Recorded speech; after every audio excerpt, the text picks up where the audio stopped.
Hi loves, happy Sunday. It's Colleen here from Cellular Life Wellness. So as always, when I have similar questions in the same week or the same few days, I like to try and share some perspective because obviously there's more than just a few people going through the same thing. So at the moment, a lot of people are moving, a lot of people are making decisions, a lot of people are kind of reaching out from a place of confusion and not knowing what to do. So I've made this and this. So hopefully I can give you as much information in as short as time as possible. Since I value your time and I value my time, hopefully this is helpful. So when it comes to decision making, the most important thing for me is the realization that there is self-responsibility. Okay, so I consistently make a joke about the fact that people see yoga and meditation as a woman sitting like this under the palm trees, but that is not necessarily yoga, right? Like yoga is the cultivation of your inner landscape, cultivation of self primarily, and from your inner landscape, we determine the outer landscape. So your external world doesn't determine your inner world. You determine your inner world and you take responsibility for your own situation and for the decisions that you make. So when people get to the point of when things are happening in life and they need to make a decision, the first thing that they will do is start asking other people for advice, right? Which is helpful. Getting perspective from others is helpful. It can be helpful. But knowing who you take advice from is really, really important. So your friends and your family and the people that are directly around you are not necessarily always objective. It's helpful to get perspective, but ultimately the consequences of the decisions that you make are always your own.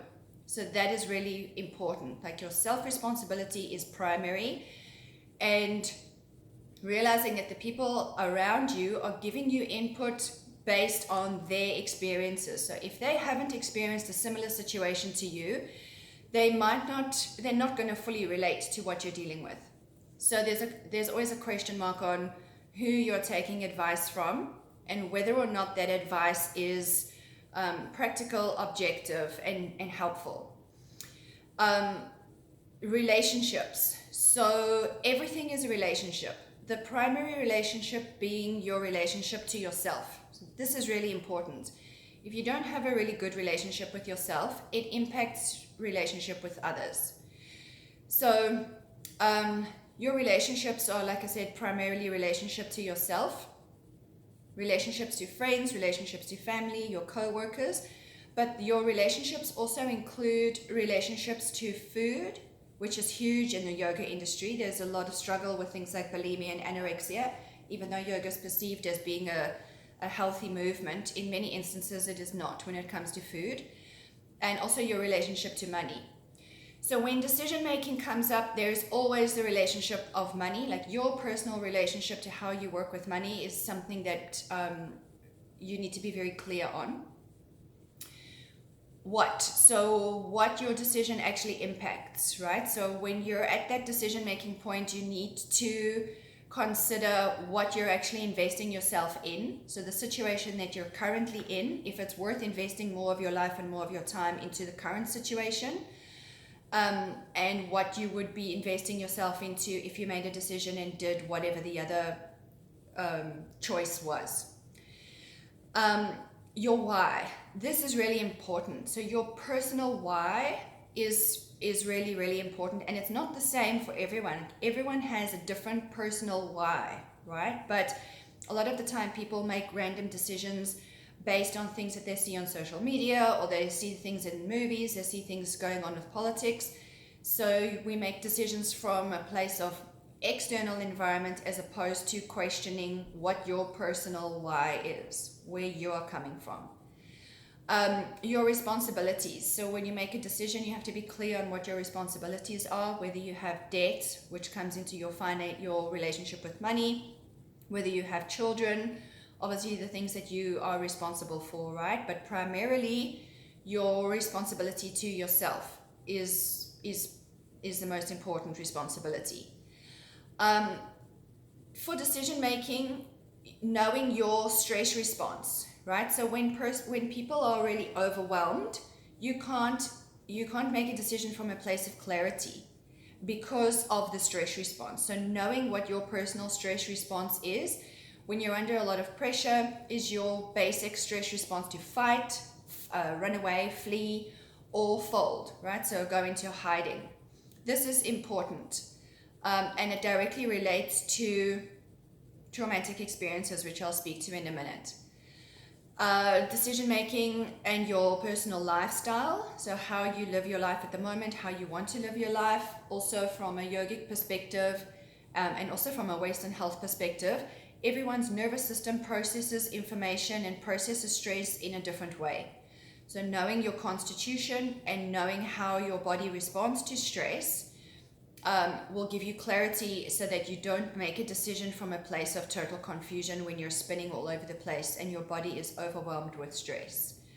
And then there needs to be a very practical and logical risk analysis. So knowing what your strengths are, knowing what you're good at, knowing where your gaps are. So the skills that you don't necessarily have, which could be considered weaknesses, I prefer to just be seen as things that you can work on. They're not weaknesses.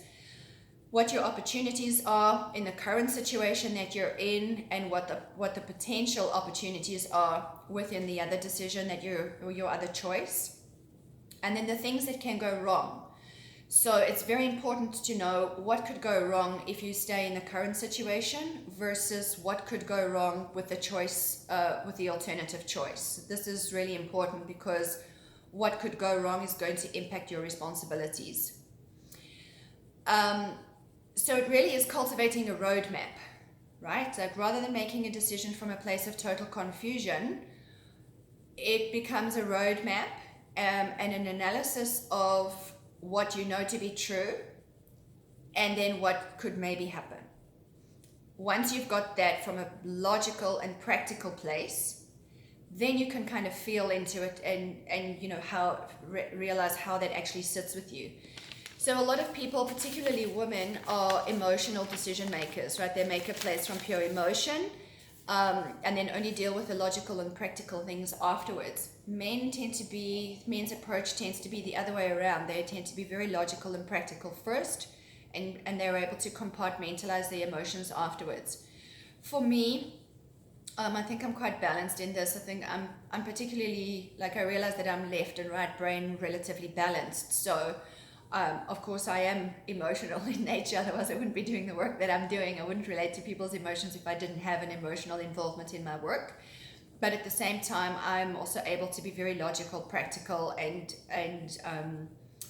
take responsibility for the decisions that I make from not from being blind. And definitely, what is really important in terms of self-responsibility is that you never ever fall into victim mode.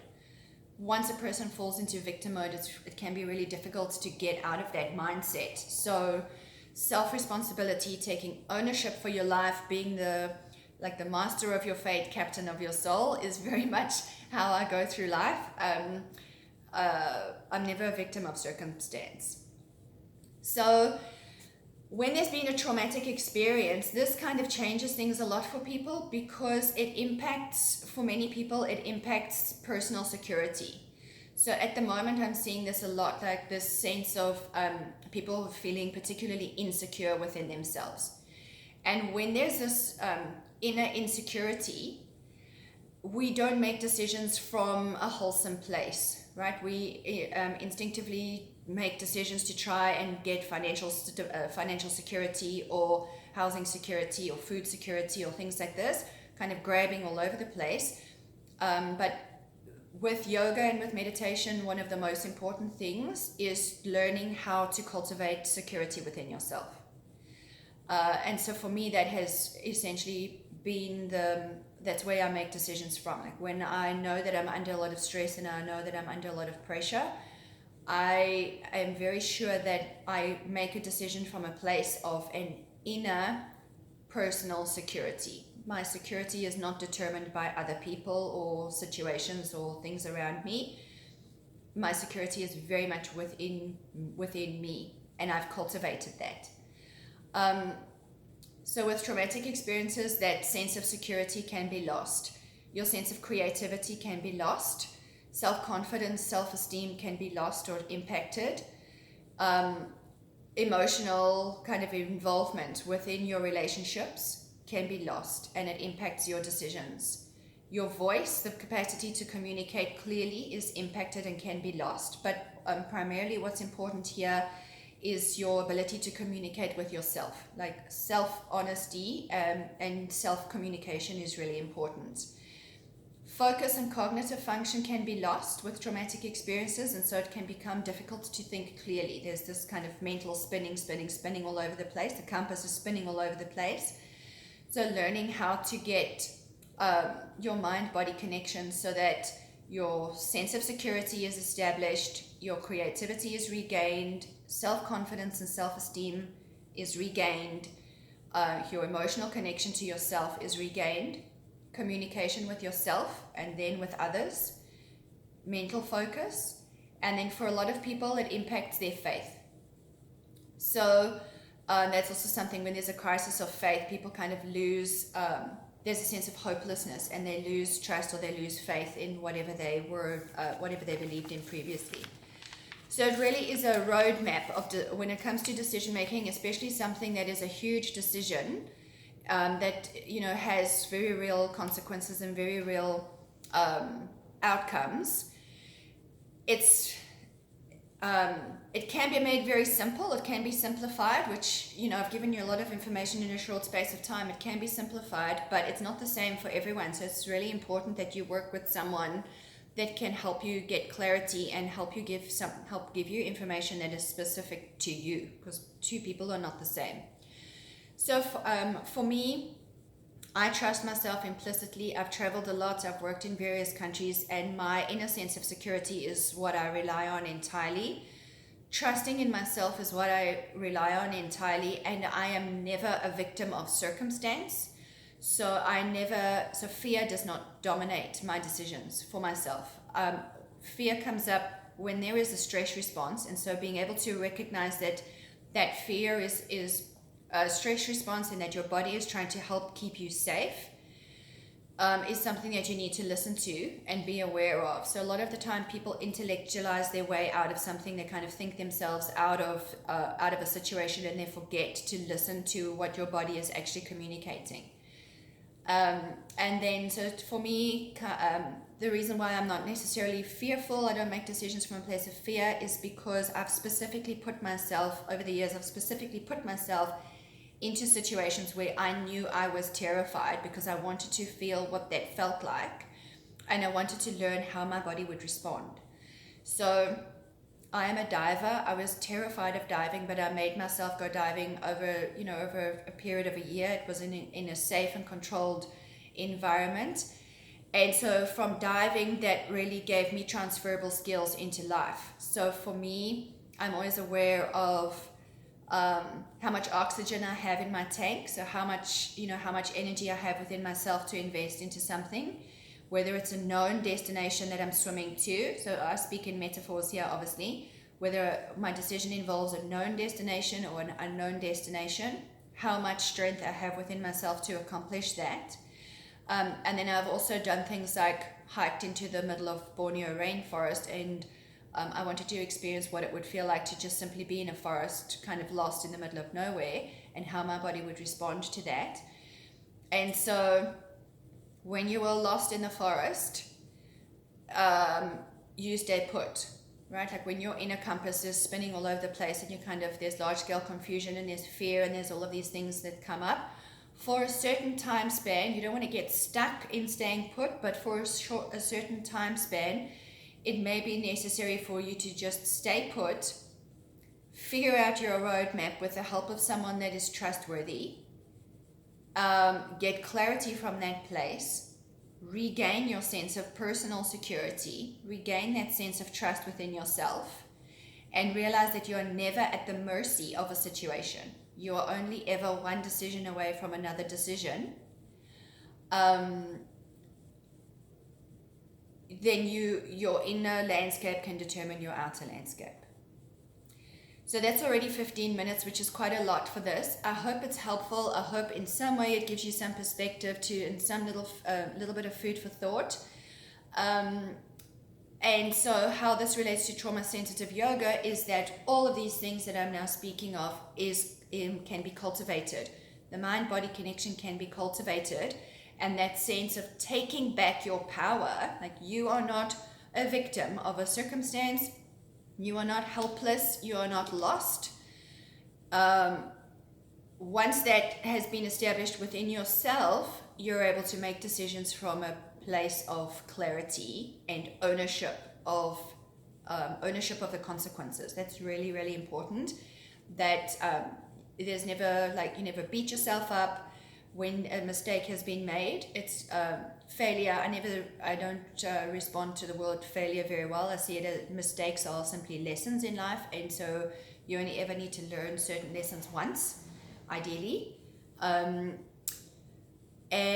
taking ownership, like literally being the captain of your soul, the master of your fate. Right? So the Trauma Sensitive Yoga Teacher Training in January 2020 is running. If what I'm speaking of relate or resonates with you, there are still spaces. Feel free to reach out via info@cellularlife.com. If you can't make it, but you're in this place of decision making and you're a bit stuck at the moment, I do work online. So again, just email me at info@cellularlife.com and we can set up an online appointment to take a look, and I can help you roadmap your decision. Workplace training is also available. So there's lots of information on the website and there's various ways to work with me. If what I'm speaking of resonates with you and you're, like I said, if you're lost at the moment or there's a lot going on, just reach out and I can give you a hand with that. Bye. Have a lovely day.